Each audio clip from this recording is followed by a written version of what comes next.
So excited to read with you the classic tale, A Christmas Carol by Charles Dickens. Before we get into it, really quickly, these books are very old. If you can't tell, they are over 20 years old. So I actually think they're holding up quite nicely for their age. If you would help us, please, by just not adding to the damage. We know that there are little nicks and little scuffs and things like that. Some of these bindings are coming apart. So if you guys will just be please very gentle with them so that we don't add to it. We would really appreciate it. We want them to last 20 more years. Let's jump right in by starting with our annotation sheet. So you're going to want to fill in your first name, last name, the hour, date, your teacher in that top right-hand corner. And then we're going to want to put our book title over here, A Christmas Carol. All right, and this is not just a short story or an article. What do we do with the title of a book? Yeah, we underline it or we put it in italics. So I'm going to go ahead and underline this. All right, and we are good to go. Today in our notes, we're going to be focusing primarily on the characters. We've been learning about narrative plot, so we know that we're going to start with exposition. We're going to be introduced to the setting, the characters, and the main conflict. So we're going to be focusing on that exposition here, and then of course we're going to be writing a summary. So let's get right to it. Let's turn to the first chapter, and the first thing you might notice is the chapters in this book are not called chapters. They are called staves. And you might be wondering why Charles Dickens would have named his chapters staves. We've got stave 1, stave 2. And for you musicians out there, those of you who play an instrument or you sing, you might know that a stave is another word for a staff, for a musical staff. And you might be wondering again, why would Charles Dickens name his chapters after musical staffs? Well, what is the name of the book? It is A Christmas Carol. So that's why he named them staves. And he intended to write this book just as a carol is treasured over time. We have been singing some of our Christmas carols for centuries. And so he intended the same thing of his book. He wanted this to be passed down through the centuries, loved and cherished. And that is exactly what came to be. This is a classic tale that's been told since 1843 is when this was written. So let's jump right into this great story. Here we go. Page 1. Marley was dead to begin with. There is no doubt whatever about that. The register of his burial was signed by the clergyman, the clerk, the undertaker, and the chief mourner. Scrooge signed it, and Scrooge's name was good upon change for anything he chose to put his hand to. Yeah, that's a very fancy way of saying that Scrooge has money. If he signs his name for something, he's good upon change, meaning he can cover the costs. So we know one thing about Scrooge already. He has plenty of money. Old Marley was as dead as a doornail. Mind, I don't mean to say that I know, of my own knowledge, what there is particularly dead about a doornail. I might have been inclined, myself, to regard a coffin nail as the deadest piece of ironmongery in the trade. But the wisdom of our ancestors is in the simile. What simile? Did they mention a simile here? Look back. Yeah, of course they did. It dead as a doornail. So a simile is comparing two unlike things. We're comparing his death to a doornail. And what is the comparison word that we're using? Yeah, we're using as, and similes use like or as to compare. All right. But the wisdom of our ancestors is in the simile, and my unhallowed hands shall not disturb it, or the country's done for. You will therefore permit me to repeat emphatically that Marley was as dead as a doornail. Okay, we're going to find out who Marley is here in a bit. Scrooge knew he was dead? Of course he did. How could it be otherwise? Scrooge and he were partners for I don't know how many years. So he's Scrooge's partner. Scrooge was his sole executor, his sole administrator, his sole assign, his sole residuary legatee, his sole friend, and sole mourner. Okay, so many souls right here. What does soul mean? Soul means only. Why would Charles Dickens say soul? Why would he repeat the word soul over and over? Why do authors often repeat things? Yes, to emphasize them, right? They're emphasizing that Marley had no other person in the world other than Scrooge. Scrooge was his only administrator, his only friend, and his only mourner. The only person mourning at his funeral was Scrooge. Interesting. And even Scrooge was not so dreadfully cut up by the sad event, saying Scrooge wasn't even that sad about it. Interesting. But that he was an excellent man of business. Ah, he's losing his excellent partner. That's about it. He's not so cut up by his death. On the very day of the funeral, and solemnized it with an undoubted bargain. The mention of Marley's funeral brings me back to the point I started from. There is no doubt that Marley was dead. This must be distinctly understood, or nothing wonderful can come of the story I am going to relate. Here, we're going to skip just a little bit here. They're mentioning Shakespeare's Hamlet. They're making a comparison to Hamlet. And we are going to skip around a little bit in this book in the interest of time. We wish we could read every precious word, but we're going to be skipping. Scrooge, so next paragraph, Scrooge never painted out old Marley's name. There it stood, years afterwards, above the warehouse door, Scrooge and Marley. The firm, or company, was known as Scrooge and Marley. Sometimes people new to the business called Scrooge, and sometimes Marley, but he answered to both names. It was all the same to him.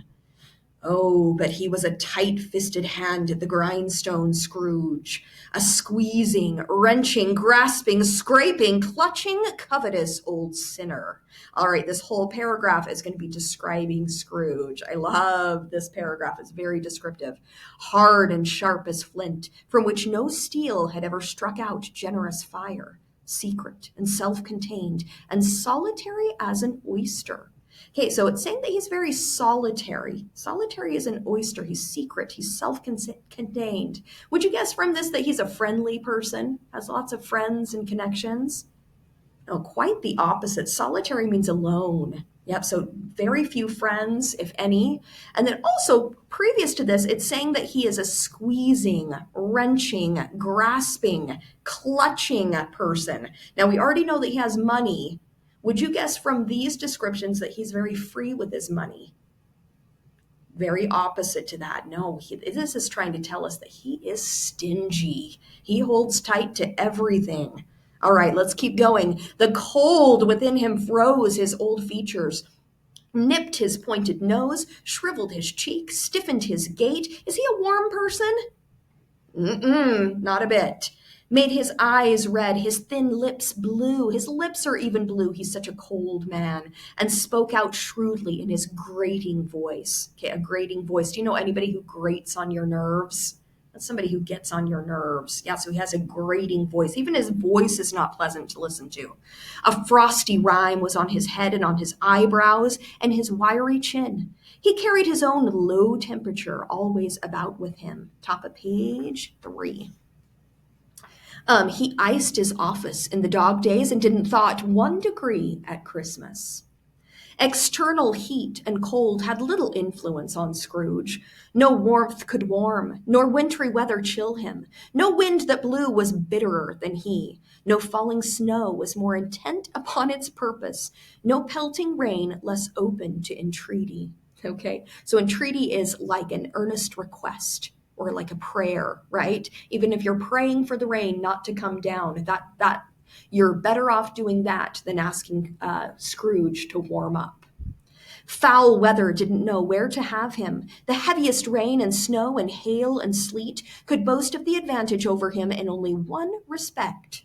They often came down handsomely, and Scrooge never did. Nobody ever stopped him in the street to say with gladsome looks, "My dear Scrooge, how are you? When will you come to see me?" No beggars implored him to bestow a trifle. Okay, a trifle is just a small bit of money. Okay, so not even beggars will stop him and try to beg money off him. No children asked him what it was o'clock. No man or woman ever once in all his life inquired to the way to such and such a place of Scrooge. No one asked him directions. Even the blind men's dogs appeared to know him, and when they saw him coming on, would tug their owners into doorways and up courts, and then would wag their tails as though they said, "No eye at all is better than an evil eye, dark master." Okay, not even the dogs like this man. So interesting. All right, we've got a little bit of vocabulary here. Let's actually write down trifle, because that's one that we might see later on in this story. So I want the top of my notes section to be left open for characters, but down here at the bottom, I'm going to write down that a trifle is a bit of money. So I've got trifle written, Trifle, a colon, and then I've written down bit of money. All right, that might come up later. All right, but what did Scrooge care? So none of these people like him. No one even wants to talk to him, but what did he care? It was the very thing he liked. To edge his way along the crowded paths of life, warning all human sympathy to keep its distance, was what the knowing ones call nuts to Scrooge. Okay, so he's very happy having no friends and having nobody to interact with. All right, we've got our main character here, guys. Let's go ahead and record it. His name is Ebenezer Scrooge. Okay, and we know many things about him so far. We know that he is cold, unfriendly,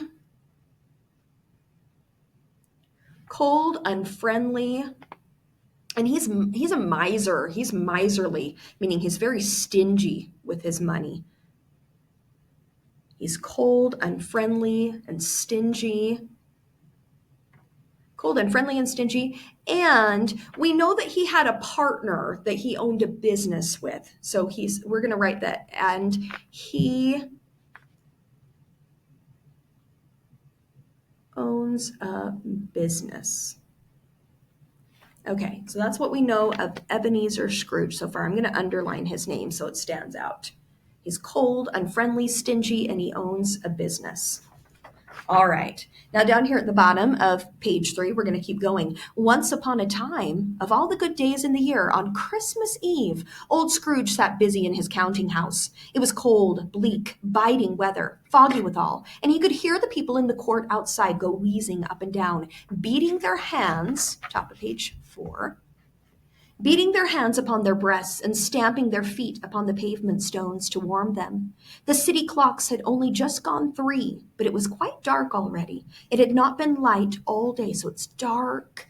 And candles were flaring in the windows of the neighboring offices, like ruddy smears upon the palpable brown air. Okay, we've got a little bit of vocabulary here, ruddy and palpable. There's very few context clues here. We know that it's describing the candles flaring in the windows, and they're showing as ruddy and palpable brown air.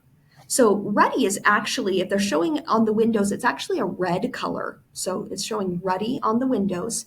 And palpable is when something seems almost like you could touch it. This brown air might be so thick that you can feel it. The fog came pouring in at every chink and keyhole, and was so dense without that although the court was of the narrowest, the houses opposite were mere phantoms. So we've got this thick fog where you can't even see the houses across the street. To see the dingy cloud come drooping down, obscuring everything, one might have thought that nature lived hard by and was brewing on a large scale. There might be a storm coming. The door of Scrooge's counting house was open, that he might keep his eye upon his clerk. Okay, it's a counting house, that business that he owns. So let's go back to our annotation sheet. He owns a business, and I'm going to put in parentheses, counting house. So he is an accountant. So he works with money, keeping track of money and accounting for it for businesses. Okay, so I put in parentheses here, counting house. All right.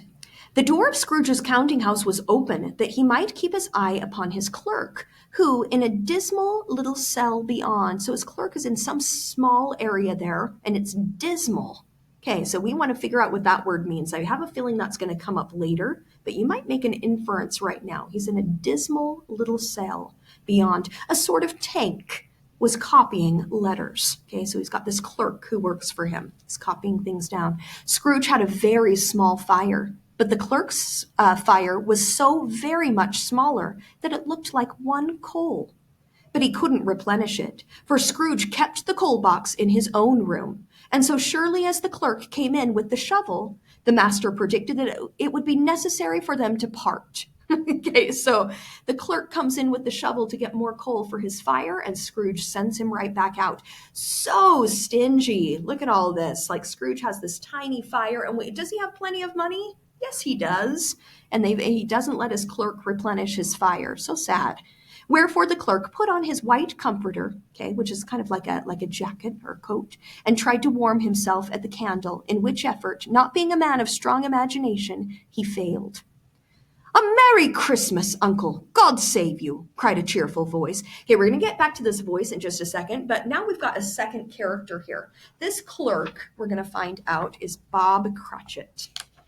So we're going to write down this character. I'm going to put a little bullet where I put Ebenezer Scrooge, and I'm going to make another bullet for Bob Cratchit. And we know that he is Scrooge's, and I'm writing very small, folks, right? Very small on your paper. Scrooge's clerk. Okay, Bob Cratchit. Bob Cratchit, I've got a colon, Scrooge's clerk. Okay, let's get back to this voice here. "A Merry Christmas, Uncle! God save you!" cried a cheerful voice. It was the voice of Scrooge's nephew, who came upon him so quickly that this was the first intimation he had of his approach. "Bah!" said Scrooge. "Humbug!" He had so heated himself with rapid walking in the fog and frost, this nephew of Scrooge's, that he was all, top of page 5, he was all in a glow. His face was ruddy and handsome. Ooh, there's a good context clue. That would have let us know what ruddy meant back on this page. If he is, warm from walking, yeah, his face is definitely red and handsome. His eyes sparkled and his breath smoked again. "Christmas a humbug, Uncle?" said Scrooge's nephew. "You don't mean that, I am sure." "I do," said Scrooge. "Merry Christmas! What right have you to be merry? What reason have you to be merry? You're poor enough." "Ah, come then," returned the nephew gaily. "What right have you to be dismal?" Ah, okay, now we have a clue as to what dismal means, right? So he's contrasting that with being merry at Christmas time. He's saying the opposite would be, what right do you have to be dismal? So the opposite of merry is dismal. So we know that dismal must mean like sad or depressing or depressed. "What reason have you to be morose?" Once again, we've got synonyms here. Being sad is morose. "You're rich enough." Scrooge, having no better answer ready on the spur of the moment, said, "Bah!" again, and followed it up with, "Humbug!" "Don't be cross, Uncle," said the nephew. "What else can I be," returned the uncle, "when I live in such a world of fools as this? Merry Christmas!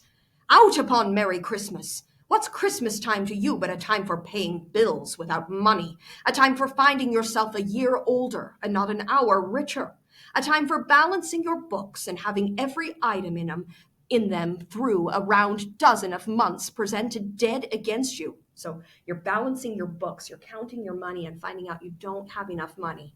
"If I could work my will," said Scrooge indignantly, "every idiot who goes about with Merry Christmas on his lips should be boiled with his own pudding and buried with a stake of holly through his heart. He should."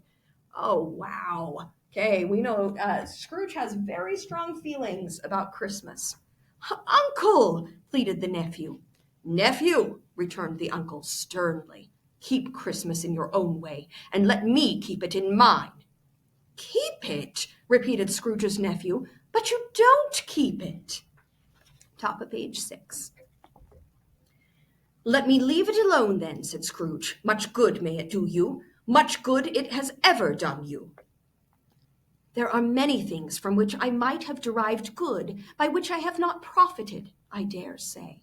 Okay, so this is Scrooge's nephew speaking. We're going to learn quite a bit about Fred, his nephew. He's saying, there are many things that I have gotten good from, but that I have not profited from. They haven't given me money or served me back, but I've still gotten good from them, returned the nephew. "Christmas among the rest. But I am sure I have always thought of Christmas time, when it has come round, apart from the veneration due to its sacred name and origin.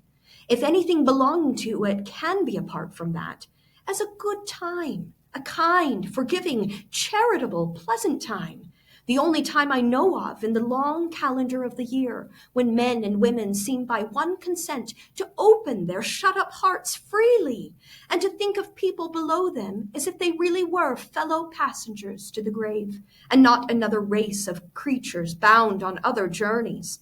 And therefore, uncle, though it has never put a scrap of gold or silver in my pocket, I believe that it has done me good and will do me good, and I say, God bless it. Okay, so Fred gives this speech about Christmas, and we can see he feels entirely the opposite as his uncle about Christmas. He's saying that it's good and a time for charity and a time for people to love each other and see each other as equals. The clerk in the tank involuntarily applauded. Okay, so Bob Cratchit's sitting in that little dark and dismal cell, and he starts clapping. He starts clapping after this speech from Fred.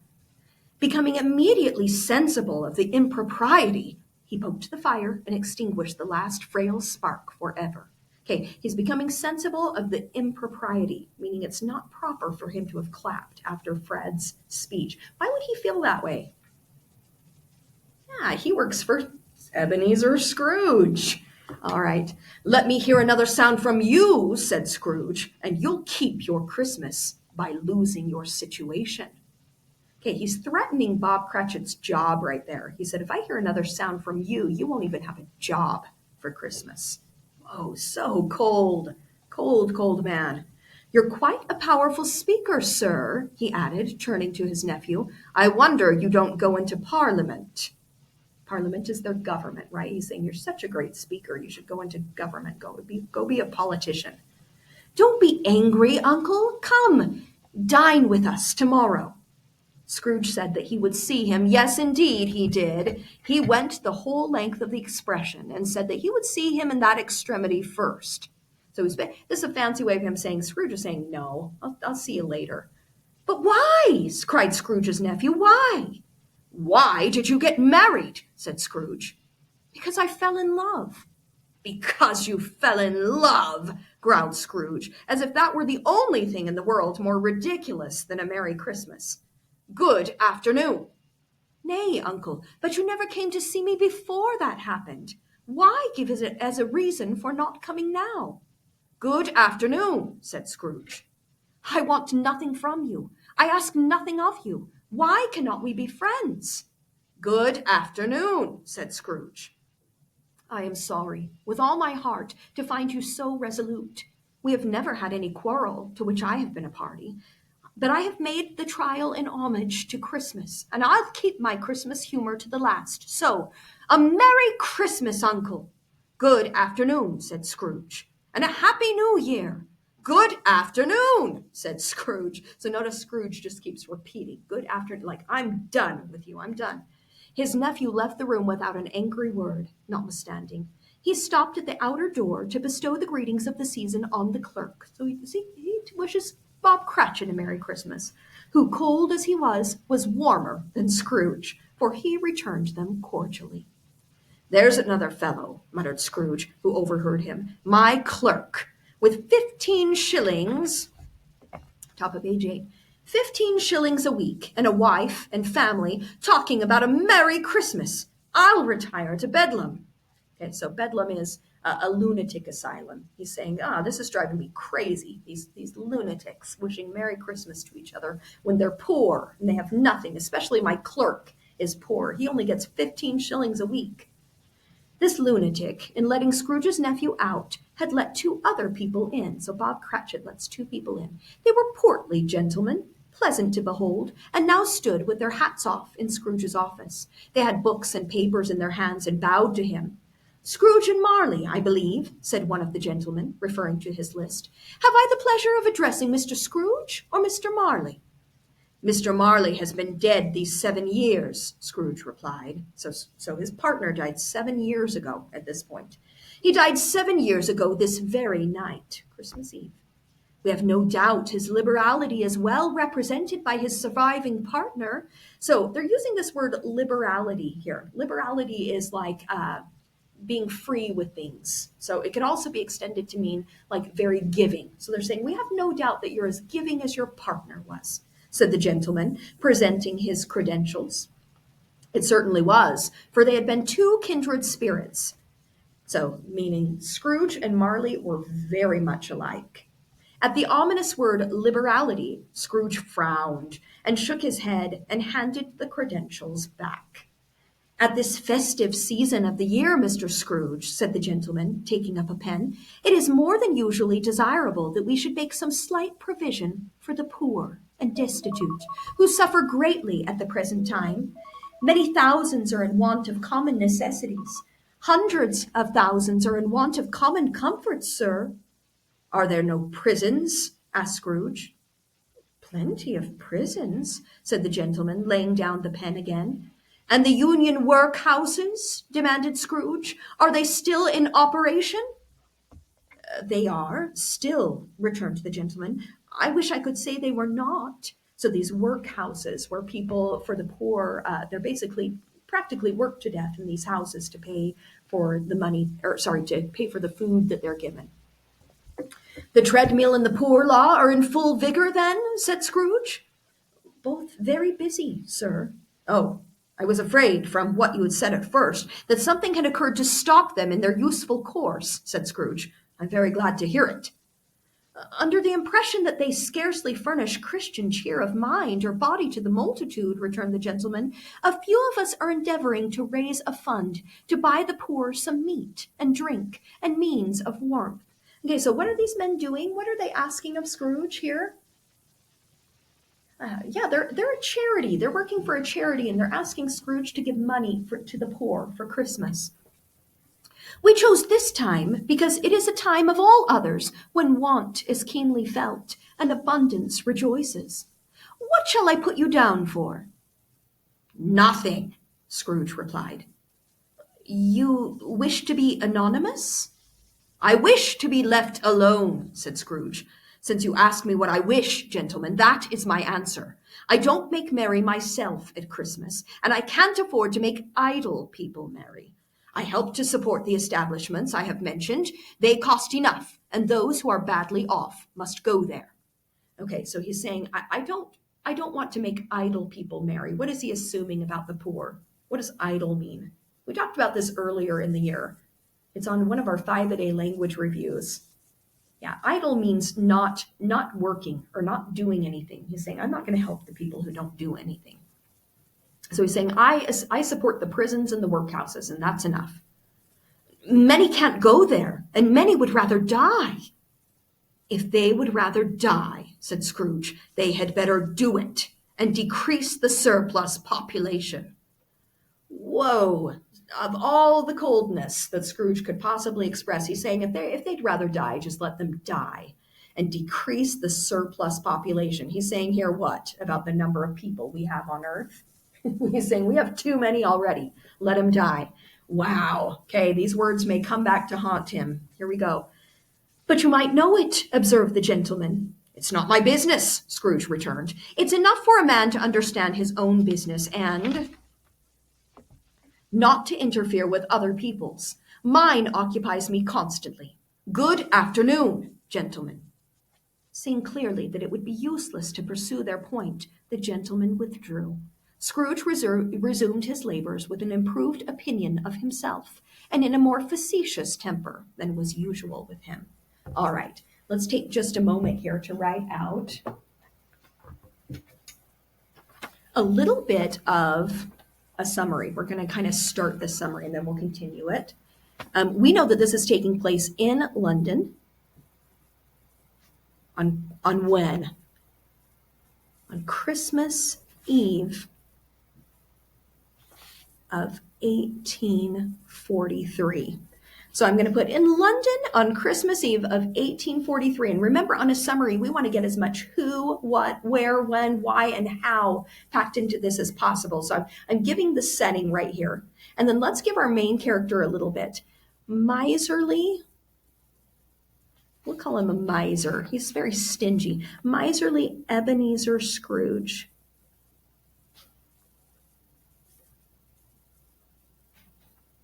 Okay, so we're going to kind of, this is our introduction here, that we have got this setting, we've got our characters, so we've got when, where, and who, and then we'll continue this a little bit later.